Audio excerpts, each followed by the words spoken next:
Est-ce qu'on prend réellement, selon vous, le sujet de l'emploi et du chômage au sérieux? Les conditions de travail ne sont pas là, la rémunération n'est pas là, l'attractivité même de l'emploi n'est pas là. On peut avoir l'impression qu'il y a une forme d'impuissance publique par la puissance publique mais je n'occulte pas, bien entendu, le secteur privé en termes de création d'emplois. La question qui se pose souvent, c'est est-ce que le secteur public est là pour créer des emplois ou est-ce qu'il est là, il est là pour encourager l'employabilité? Et une réduction drastique sur le secteur agricole. Une perte d'emploi sèche. Pourquoi? L'argument le plus banal, et c'est celui qu'on nous rabâche à chaque fois, c'est la sécheresse. Ok. 40% de PIB, c'est la consommation. Est-ce que je peux aussi miser sur la consommation pour essayer de freiner la détérioration de l'emploi? Si j'ai envie aujourd'hui d'améliorer le quotidien justement du citoyen européen, il faut intervenir sur plusieurs leviers. Ce n'est pas le cas aujourd'hui. Bienvenue, Othman Fahim, dans ce nouveau format d'émission 7e Sens. Merci à toi. Merci pour l'invitation. C'est un plaisir et merci d'avoir accepté. Othman Fahim, je rappelle que vous êtes économiste, conseiller en investissement public et spécialiste en développement territorial. Oui. Surpris, pas surpris, douche froide, douche tiède, après les résultats, en tout cas la data qui a été révélée par le HCP concernant l'emploi et surtout le chômage, quoi. Rien d'étonnant en fait. On a tendance à avoir plus ou moins les mêmes chiffres. Donc on est quand même sur une évolution tendancielle en fait de la situation du marché du travail. On est sur une création d'emplois de 160 000 emplois sur le secteur tertiaire, donc les services. 157 000, oui. À peu près 50 000 au niveau de l'industrie et 13 000 au niveau des BTP construction. Revers de la médaille, donc en perte d'emploi, on a principalement le secteur agricole, donc et principalement dans le milieu rural, donc à peu près 137 000 pertes d'emploi. Ce qui était prévisible en fait, tout ça? Oui, parfaitement prévisible. Quand on dit parfaitement prévisible, et quand vous dites, Othman Fahim, parfaitement prévisible, c'est quoi? C'est que même si c'est pas là où les conséquences d'une politique publique économique est inefficace ou inefficiente.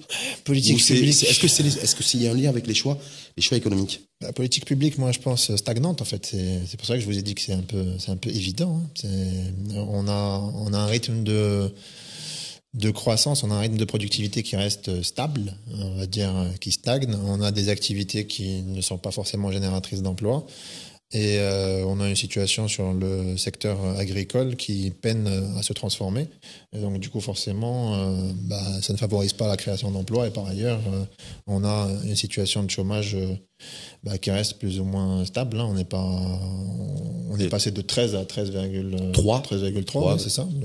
Donc rien d'étonnant, en fait. Mais ça veut dire quoi? Mais parce que des fois, on peut avoir l'impression qu'il y a une forme d'impuissance publique par la puissance publique. Mais je n'occulte pas, bien entendu, le secteur privé en termes de création d'emplois. Vous faites bien de le dire parce que la question qui se pose souvent, c'est est-ce que le secteur public est là pour créer des emplois ou est-ce qu'il est là pour encourager l'employabilité? Là, il y a quand même un différentiel qu'il faut quand même relever. Le secteur public, mais là je parle plus de l'État, donc du gouvernement, donc des politiques qui sont mises en place pour justement favoriser et améliorer justement l'employabilité dans les différents secteurs d'activité économique. Le public est là pour accompagner et pour favoriser justement à la fois les conditions de travail, à la fois les opportunités d'affaires et soutenir certains secteurs qui pourraient être jugés porteurs ou tout en n'omettant pas bien sûr les secteurs traditionnels pour pouvoir justement améliorer cette employabilité. Aujourd'hui, est-ce que le secteur public peine justement à répondre à cette mission? Oui. Comparativement, si je prends le secteur privé, vous le voyez bien, quand on dit à peu près 160 000 emplois créés dans le secteur des services et à peu près 50 000 au niveau de l'industrie, ce sont des chiffres qui restent, on va dire, plus ou moins cohérents et stables par rapport à l'activité qu'on a. Aujourd'hui, il n'y a pas de révolution d'activité, on n'a pas de nouveaux secteurs qui ont émergé. Pas de nouveaux secteurs, Othman Fahim, excuse-moi de vous interrompre, mais en même temps, on annonce assez régulièrement des conventions d'investissement qui se chiffrent à coût de milliards de dirhams.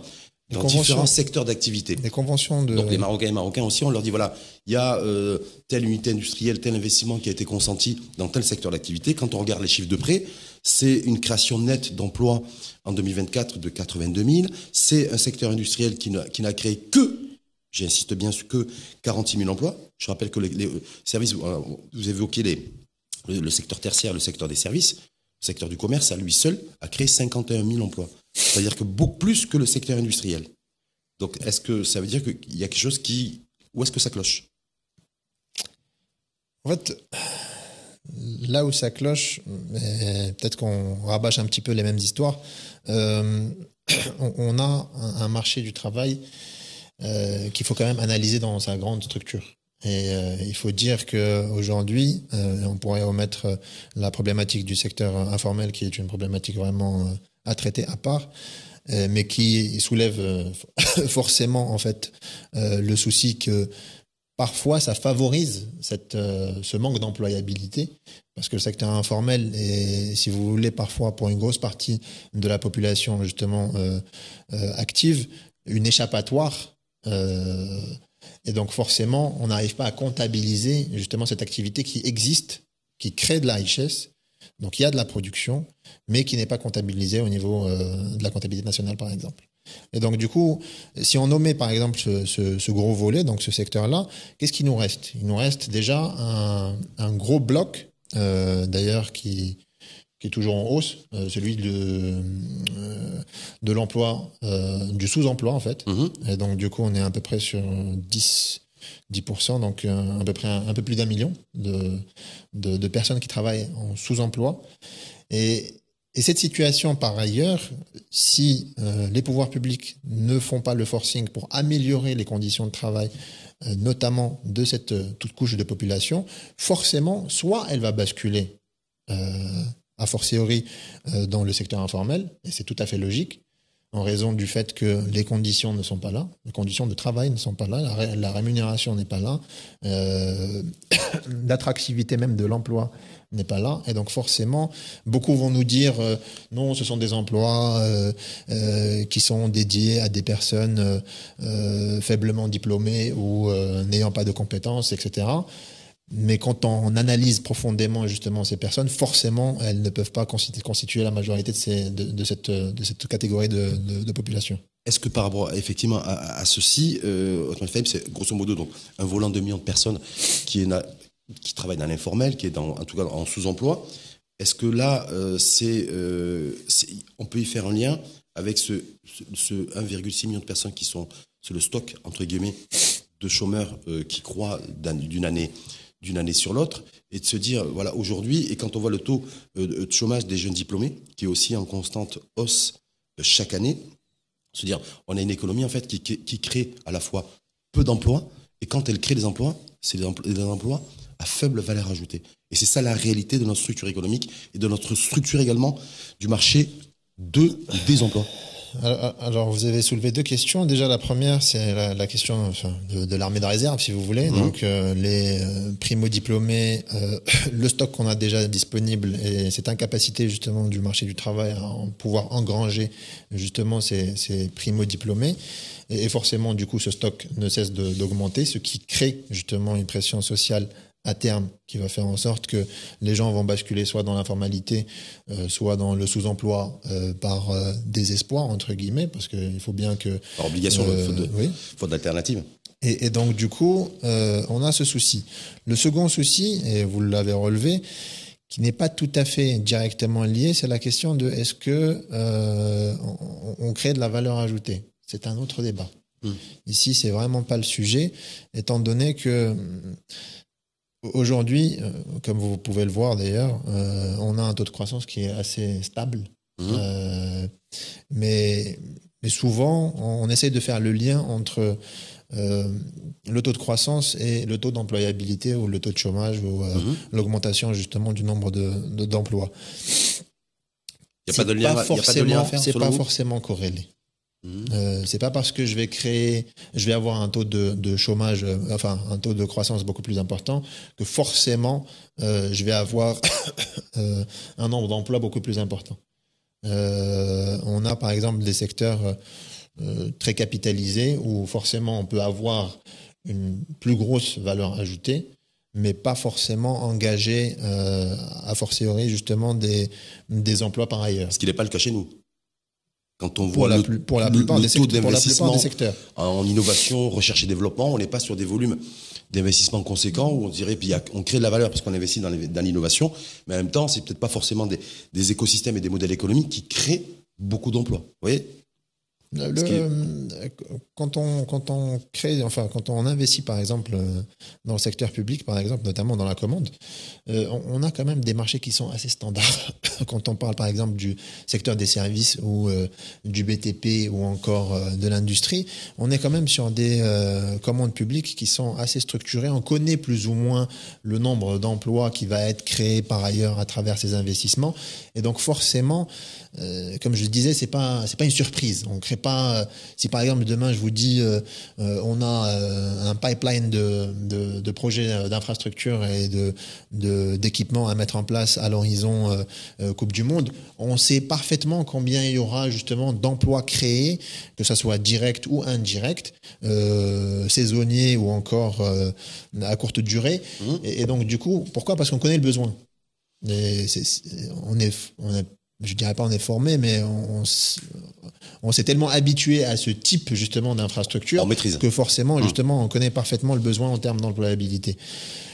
Raison pour laquelle d'ailleurs le secteur par exemple notamment de la construction ou du BTP reste quand même stable dans la création. Rarement vous allez trouver un secteur du BTP avec une chute d'employabilité. Pourquoi ? Parce qu'il y a des infrastructures, on va dire à longueur d'année. En même temps, on voit des grues un peu partout et puis on se rend compte qu'en 2024, c'est un secteur qui n'a créé que 13 000 emplois. Le secteur du BTP. Donc on se dit voilà, est-ce que le BTP est aussi dynamique qu'il était il y a 15 ans? Est-ce qu'il y a un nouveau modèle aussi d'employabilité du secteur et donc une mécanisation, une robotisation? C'est en fonction aussi comme je disais, de la commande.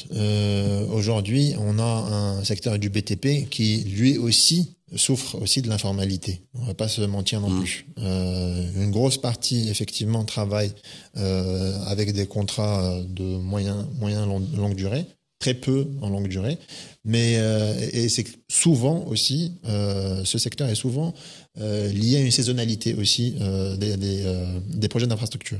Et donc forcément, on peut pas considérer que on pourrait atteindre ou peut-être pas, je sais pas, doubler la capacité justement d'employabilité de ce secteur. À l'inverse, le secteur des services dispose d'un fort potentiel, à la fois en termes de diversification de sous-secteurs et d'opportunités, mais aussi il y a un potentiel d'investissement, pas forcément du secteur public, mais principalement aussi du secteur privé, parce que c'est celui qui est bien ancré justement dans ce secteur, qui pourrait éventuellement faire émerger certaines branches d'activité dans le secteur justement des services, qui pourraient améliorer justement l'employabilité, parce qu'elle reste quand même, c'est bien beau de voir à peu près 160 000 créations d'emplois, mais elle n'engorge en rien, ou bien du moins pas en totalité, ne serait-ce que les primo-diplômés, pour ne pas parler du stock. En tout cas, on voit la santé de notre économie en 2024, c'est la création nette, parce qu'on parle toujours de net, d'emplois de 82 000, destruction massive, toujours pareil, dans le monde agricole. Donc le rural, détérioration aussi des conditions d'employabilité et d'emploi dans les villes, périurbains. Donc certains considèrent effectivement que c'est purement la conséquence directe de l'exode rural massif ces dernières années. Alors, est-ce que c'est un point de vue que vous partagez? Est-ce qu'aussi de se dire aujourd'hui arrêtons d'investir massivement dans le secteur public? Et l'investissement public, c'est la stratégie, la philosophie de ceux qui sont en responsabilité aujourd'hui. Donc d'une année sur l'autre, on augmente l'investissement public, mais on se rend compte que la croissance n'est pas au rendez-vous, et deux, on se retrouve avec un chômage en croissance. Donc est-ce que là aussi, selon vous, Othman Fahim, il faut absolument réajuster, donner un coup de volant, arrêter d'investir aussi massivement? En tout cas, en termes d'annonce, je rappelle que le projet de loi de finances 2025, c'est 335 milliards de dirhams qui sont annoncés en termes d'investissement public. C'était 330 l'année précédente, 3 points de croissance. Et je rappelle que l'année dernière, on a eu un pic de chômage à 13% aussi. La question des mouvements de population, bon, ça a été relevé comme constat aussi par ailleurs par le recensement 2024. Effectivement, oui, l'exode rural peut ou en fait impacte un petit peu à la fois le taux d'activité, mais aussi la pression sur l'emploi dans les grandes villes. Est-ce que les pouvoirs publics devraient réduire la commande publique ou les investissements publics? Est-ce que la question se pose ou pas, selon vous? Non, je ne pense pas. Je ne pense pas. Pourquoi? Pour deux raisons. La première, la plus évidente, c'est qu'une grosse partie justement de ces investissements publics, si on regarde les documents qui suivent le PLF, si on regarde le document qui est lié justement à la répartition des investissements publics au niveau régional, on va constater que forcément il y a des déficits. Il y a des déficits d'infrastructures, il y a des déficits d'équipement dans une grosse partie justement de nos régions marocaines. Et donc forcément, prôner le choix de réduire ces investissements, c'est retarder en fait la réduction de ces déficits-là. Donc déjà, je pense que cette idée-là, il faudrait la bannir, c'est pour la simple et bonne raison que rien que pour la question de l'équité justement territoriale en termes d'investissement, il est primordial de maintenir un niveau d'investissement identique. Même si ce n'est pas les investissements qui sont rentables et même si c'est les investissements qui créent beaucoup plus de chômage que de création d'emplois. Est-ce qu'ils augmentent le chômage? Je ne pense pas. Est-ce que c'est une nécessité? À mon avis, c'est clairement une nécessité pour la simple et bonne raison que aujourd'hui, et en fait on le répète à un certain nombre justement de pouvoirs, de personnes et d'acteurs publics, même au niveau d'ailleurs local, il y a un déficit justement qu'il faut combler.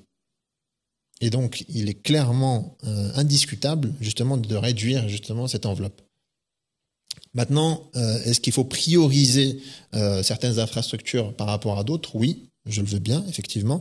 Sur la base de quels critères, Othman Fahmy? Est-ce qu'il se dire aujourd'hui, parce que je rappelle il y a une espèce de calcul héros là sur la rentabilité de l'investissement public. On a un des investissements publics les moins rentables et les moins productifs au monde. Déjà, on a un taux d'investissement justement en termes de ratio, effectivement, qui est très important. Ouais. Surtout pour les catégories justement de pays intermédiaires, intermédiaires élevés par rapport comme le Maroc. Mais en termes de rentabilité, souvent, on dit est-ce que investir sur le bien public, c'est forcément être rentable? Pas du tout. C'est pas là n'est pas l'objectif. Est-ce que c'est pas old school? C'est comme modèle de pensée, se dire aujourd'hui j'ai une pression démographique, j'ai entre 300 et 400 000 personnes qui arrivent sur le marché ou sur les marchés de l'emploi chaque année.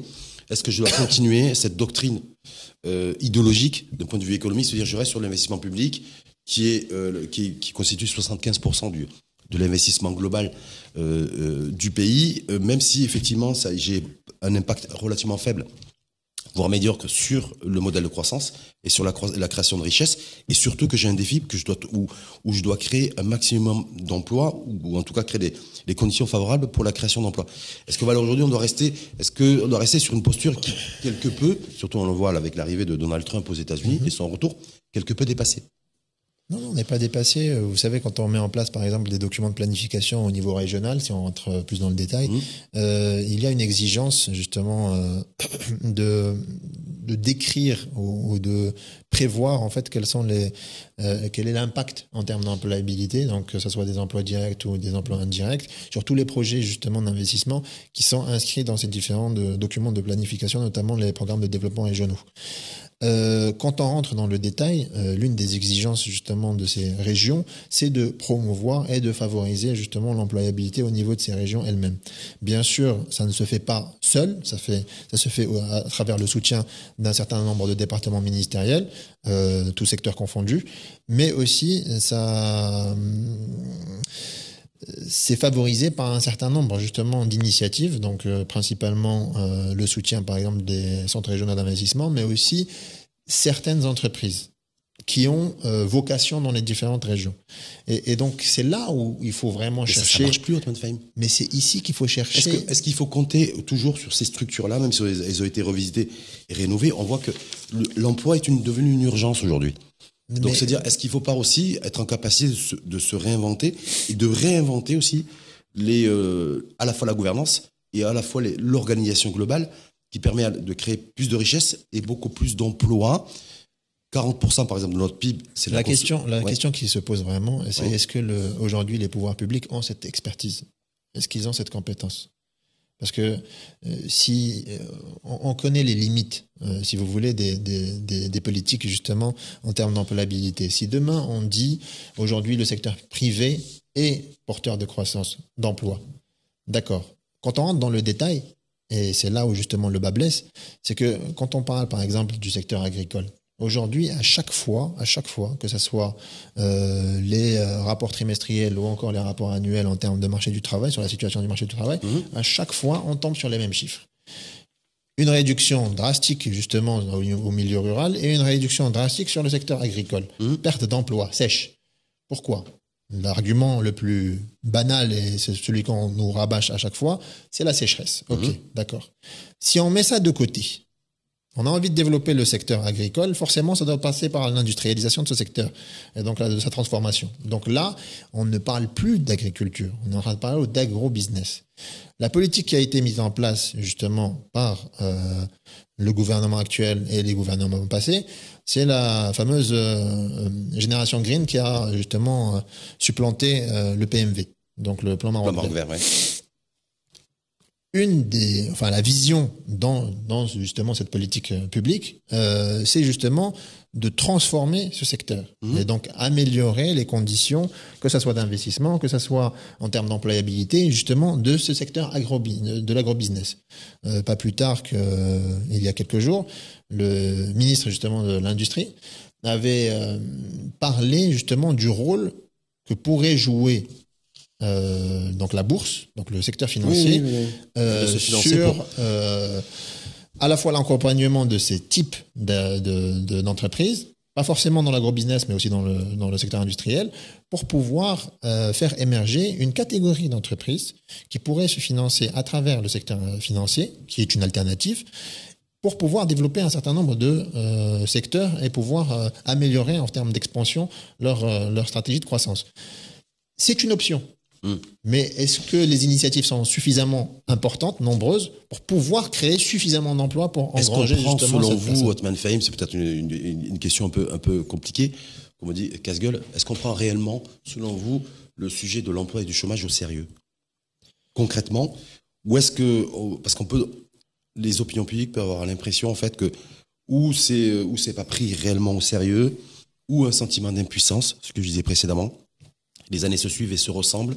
Les perspectives de détérioration de l'emploi et de hausse du chômage, elles sont là. Ça augmente. A priori, pour 2025, y compris 2026, on sait d'ores et déjà, à la virgule près, qu'on va continuer à avoir une hausse constante de la détérioration de l'emploi et de la hausse du chômage. Est-ce qu'on peut faire quelque chose? Est-ce que les pouvoirs publics ont la main là-dessus? Projet de loi de finances et loi de finances 2025, on nous annonce 14 milliards de dirhams de mobilisés pour soutenir l'emploi, donc sous forme de subventions et d'argent public versé au monde de l'entreprise pour pouvoir aussi créer un peu plus de richesse. On a vu que si on fait un benchmark, il y a beaucoup de pays dans le monde qui ont arrêté de le faire, ou s'ils le font, c'est par dépit, mais on sait très bien que ça ne booste pas la création d'emplois. Voilà. Donc, c'est quoi? C'est de la manque d'expertise, de compétences, pas la prise en considération comme il se doit de ce sujet qu'est l'emploi et le chômage? En fait, je crois qu'on ne prend pas le sujet dans son ensemble. C'est surtout ça. On a des initiatives qui sont tellement fragmentées qu'on ne se retrouve pas. Les initiatives ne sont pas... On va dire, tout le monde travaille en silo, si vous voulez. Et aujourd'hui, même le ministère de tutelle, qui quand même contrairement aux autres ministères passés, je veux dire, a beaucoup plus de compétences et il touche aussi à l'ensemble des départements qui sont concernés cette fois. Parce que à l'époque, on avait un ministère du marché du travail, on avait un ministère de l'emploi, de la formation professionnelle, etc. Aujourd'hui, on a l'ensemble des compétences dans un seul ministère. Et le chômage s'aggrave. Justement. Donc, on se pose la question aujourd'hui, est-ce qu'on a déjà une grosse maîtrise justement des difficultés ou des dysfonctionnements qui existent sur le marché du travail? Pas forcément dans la question, parce que la question de la formation, la question de est-ce qu'il y a une adéquation entre les formations actuelles et les besoins en matière d'emploi. Bon, ça c'est un sujet annexe, d'accord, mais c'est pas un sujet structurel qui montre en fait les défaillances qu'il y a sur le marché du travail actuellement. Aujourd'hui, comme je vous l'ai dit, si on a des politiques fragmentées, forcément les résultats ne sont pas aussi impactants. Donc l'absence de convergence, c'est ça qui est aussi un facteur aggravant de la détérioration de l'emploi. Bien entendu. Donc, et aussi, est-ce que c'est pas plus grave ça? Est-ce que c'est pas plus grave de faire ce constat, de se dire effectivement l'absence, le déficit structurel de convergence des politiques publiques en partie parce que est à l'origine, est le premier facteur de détérioration de l'emploi. C'est le principal facteur, étant donné que, comme je vous ai dit, moi, de par ma vision, aujourd'hui, ce qu'il faut savoir, c'est que pour moi, le secteur public n'est pas forcément créateur d'emplois en masse. C'est ça que je viens d'expliquer. 20, 25 000 emplois. C'est ça que je dis. Voilà, donc, du coup, il est là vraiment pour appuyer le secteur privé. Si le secteur privé ne dispose pas de l'ensemble des conditions, que ce soit en termes de climat des affaires, que ce soit en termes de disponibilité d'investissement, que ce soit en termes d'appui ou d'accompagnement, forcément, et surtout, et c'est généralement ce qu'on laisse vraiment vers la fin, c'est la question de l'attractivité des territoires. Aujourd'hui, on a des territoires qui sont asséchés, littéralement. Et donc forcément... Et pas que par le climat. Non, pas du tout. Oui. Pas que pour des raisons climatiques, en tout cas. C'est clair. Et donc, du coup, forcément, on accorde plus d'opportunités à certaines régions par rapport à d'autres, mais il y a un potentiel par ailleurs. Il y a certaines vocations qui ne sont présentes que dans certaines régions. Et donc, du coup, c'est là où on devrait quand même... Il y a des points. Il y a des relais de croissance, il y a de la dynamique en matière de création de valeur dans les territoires. Banque de projets d'investissement, c'était bien avant d'ailleurs là que Riyad Mansour soit nommé ministre de l'Industrie, c'était du temps de Moulay Hafid Alami, on est bien d'accord? Oui. Depuis nouvelle charte de l'investissement, donc depuis 2022, c'est allé très très vite. Oui. Elle est active, même si elle est pas, il y a toujours le volet PME et TPE qui est à la traîne. Oui. Voilà, il y a le fonds Mohamed VI aussi qui était en phase de démarrage, d'activation du moteur à propulsion. En tout cas, c'est ce qui est annoncé. Et en même temps, on détruit de l'emploi. Et en même temps, on a un secteur privé, c'est quand même assez impressionnant, qui crée en moyenne entre 40 000 et 50 000 emplois nets. Donc je me dis, quand vous dites effectivement les accompagnements, ces structures-là, donc banque de projets, surtout pour favoriser la substitution aux importations au niveau du secteur industriel, nouvelle charte d'investissement, et un fonds, le fonds Mohamed VI, pour accompagner justement le secteur privé dans l'investissement productif et faire basculer cet investissement public-privé et inverser le ratio un tiers, 2 tiers. Oui. Bon, là je me dis, mais tant qu'on l'a, c'est quoi? Est-ce qu'il faut revoir aussi les instruments qui ont été mis en place, les évaluer, banque de projets, nouvelle charte, le fonds Mohamed VI, pour booster le secteur privé à la fois en termes d'investissement et à la fois en termes de création d'emplois, ou on fait quoi? Il y a deux questions qu'il faut se poser. Fonds Mohamed VI, la charte de l'investissement, tous ces mécanismes, en fait, tous ces fonds, comme je disais, vont permettre d'appuyer le secteur privé. La question qui se pose déjà, est-ce que le secteur privé aujourd'hui est en capacité d'engranger et de pouvoir s'accaparer justement que ce soit en termes de subventions, que ce soit en termes de prêts ou autres, est-ce qu'ils ont cette capacité de pouvoir créer des structures productives dans les différentes régions? Et c'est ça aussi, parce que aujourd'hui, tel que je vois la charte de l'investissement, elle n'est pas forcément attractive pour certaines entreprises si on a envie d'investir, je sais pas moi, à Dracha Filelch ou ailleurs. Et donc forcément, les gens ont tendance, ou bien les entreprises, ont tendance à vouloir investir dans des zones où il y a les infrastructures suffisantes et nécessaires, mais où ici il y a une proximité. Ce qui est assez logique aussi et cohérent, non? Je suis... D'un point de vue purement entrepreneurial, c'est clair que oui. Mais là encore, et c'est ça ce que je disais, en termes d'appui, il faudrait revoir justement cette charte au regard des réalités effectives. On a des pourcentages vraiment tellement infimes en termes de différenciation passant d'une région à une autre. C'est pas cette différence qui va inciter l'entrepreneur demain d'investir dans une région par rapport à une autre. Et donc, du coup, il n'y a pas d'avantage, en fait. Dernière petite question. Dernière petite question là-dessus. 14 milliards de dirhams de mobilisés pour la promotion de l'emploi en 2025. C'est qui prévalait dans le projet de loi de finances 2025. Ça d'une part, et certains qui pronostiquent en termes de prévision économique, donc le taux de chômage national 13,3%, chiffre officiel HCP, une hausse en 2025 du chômage d'ores et déjà, parce qu'a priori c'est déjà prévisible. Vous savez. Alors je me dis voilà, donc les 14 milliards de dirhams ils vont servir à pas grand-chose, hein, même pas pour éponger. À mon sens, pas à grand-chose. Pourquoi? Pour 2 raisons. La première, est-ce que ces 14 milliards ont vraiment vocation à investir des secteurs d'activité qui sont, on va dire, qui vont engranger un grand nombre d'emplois? Je ne pense pas.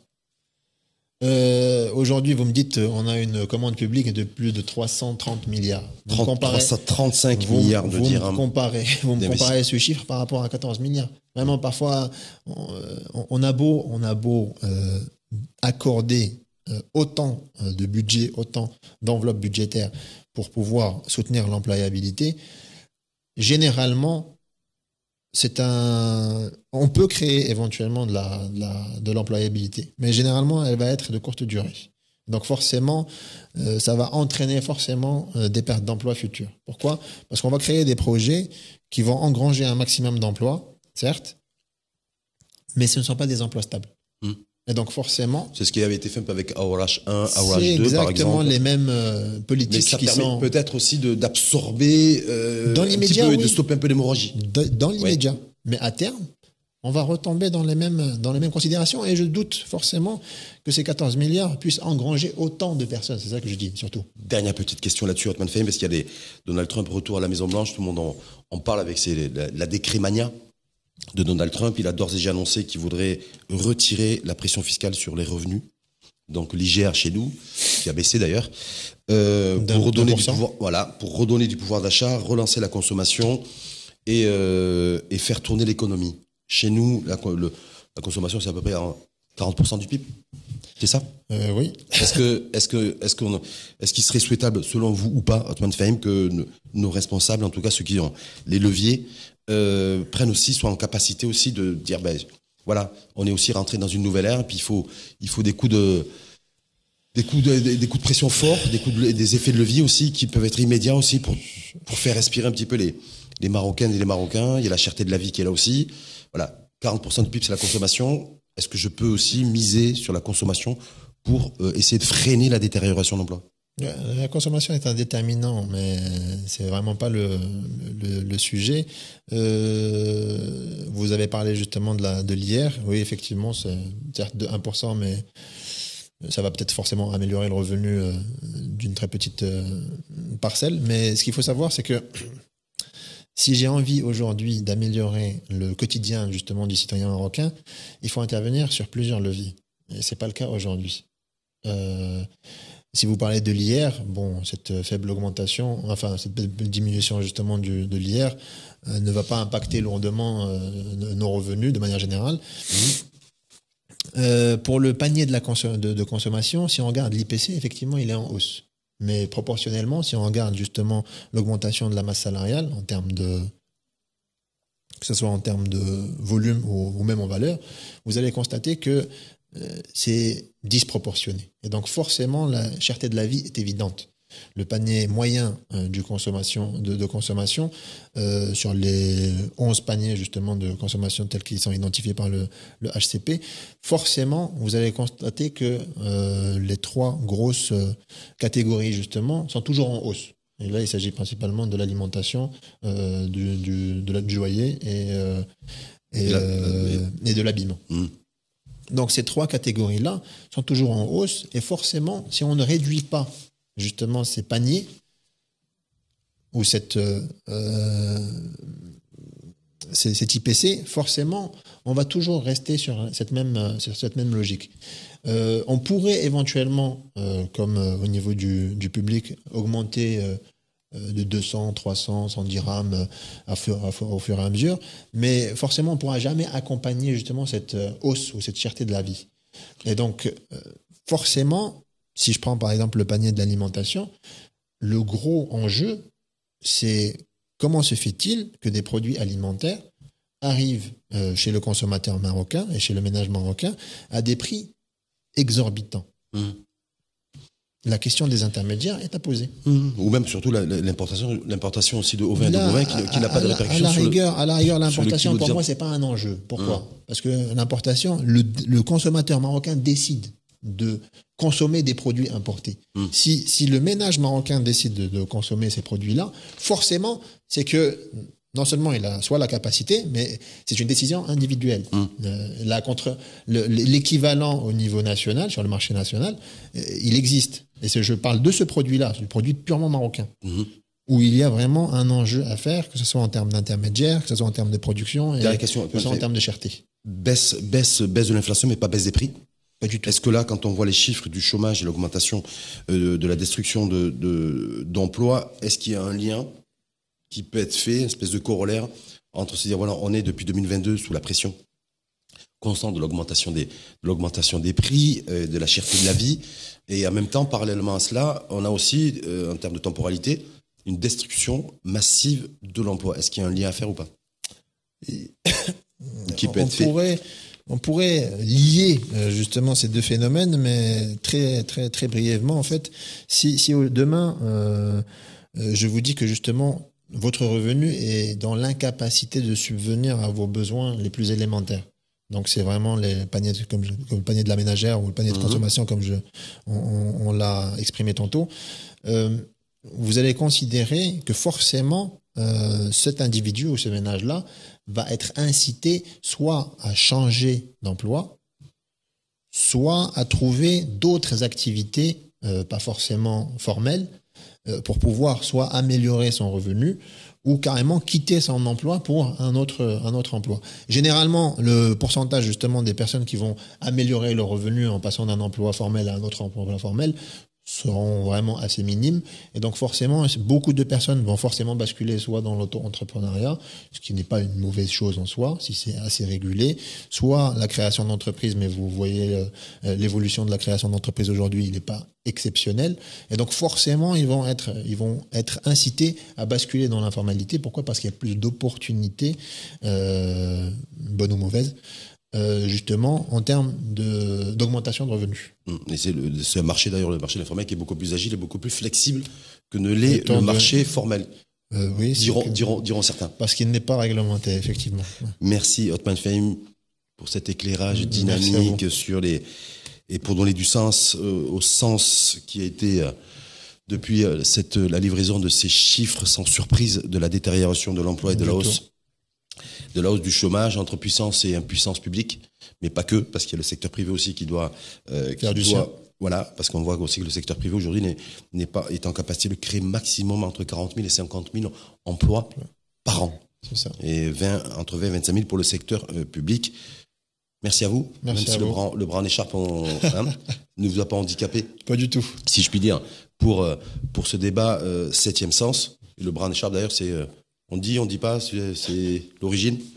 Non, c'est physique, non, c'est du sport. C'est du sport, en tout cas rien de méchant et rien de grave. Non, du tout. Merci infiniment à vous. Merci à vous. Othman Fahim et à très bientôt. Merci.